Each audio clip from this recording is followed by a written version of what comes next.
পলক তিওয়ারির সম্পর্ক নিয়ে স্পষ্ট বার্তা, ব্যক্তিগত জীবন গোপন রাখার ইচ্ছা।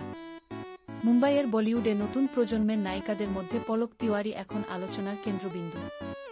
সালমান খানের কিসি কা ভাই কিসি কি জান ছবির মাধ্যমে তিনি বলিউডে পা রেখেছিলেন এবং এখন তিনি দ্য ভুতুনি ছবিতে অভিনয় করছেন। কিন্তু পলক যে কারণে বেশি আলোচনায় আসেন তা হল তার ব্যক্তিগত জীবন। এই বিষয়টি নিয়ে তিনি মোটেও খুশি নন। সম্প্রতি একাধিক গণমাধ্যমে তিনি তার মতামত প্রকাশ করেছেন। পলকের সঙ্গে সাইফ আলী খানের ছেলে ইব্রাহিম আলী খানের সম্পর্ক নিয়ে বলিউডে নানা গুঞ্জন চলছে। 2022 সাল থেকে শ্বেতা তিওয়ারির কন্যা পলক এবং ইব্রাহিমকে একসঙ্গে বিভিন্ন জায়গায় দেখা যাচ্ছে। এই সম্পর্ক নিয়ে পলককে বারবার প্রশ্নের সম্মুখীন হতে হচ্ছে।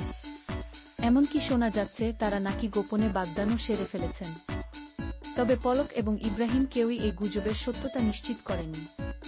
পলক এই সব গুজব নিয়ে বেশ বিরক্ত।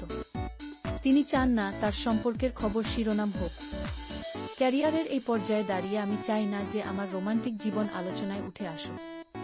আমি যেখানে নিজের পরিচয় গড়ে তোলার চেষ্টা করছি সেখানে এ ধরনের আলোচনা আমাকে নিচে নামিয়ে আনে, বলেন পলক। তিনি আরও বলেন, আমি সোজা বলে দিচ্ছি, আমি চাই না মানুষ আমার ব্যক্তিগত বিষয় নিয়ে মন্তব্য করুক।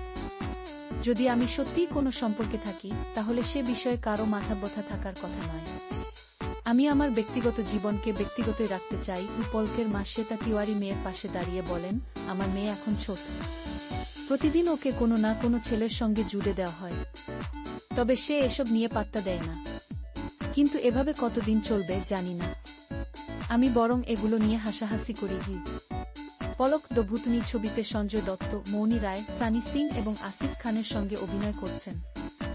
এর আগে তিনি হার্ডি সান্ধুর বিজলি বিজলি মিউজিক ভিডিওতে অভিনয় করে রাতারাতি পরিচিতি পেয়েছিলেন। পলক তারকা কন্যা হিসেবে নয়, বরং নিজের প্রতিভার জোরে বলিউডে পরিচিতি পেতে চান। এখন দেখার বিষয় পলক তার ক্যারিয়ারে কিভাবে এগিয়ে যান এবং ব্যক্তিগত জীবনকে তিনি কতটা সুরক্ষিত রাখতে পারেন।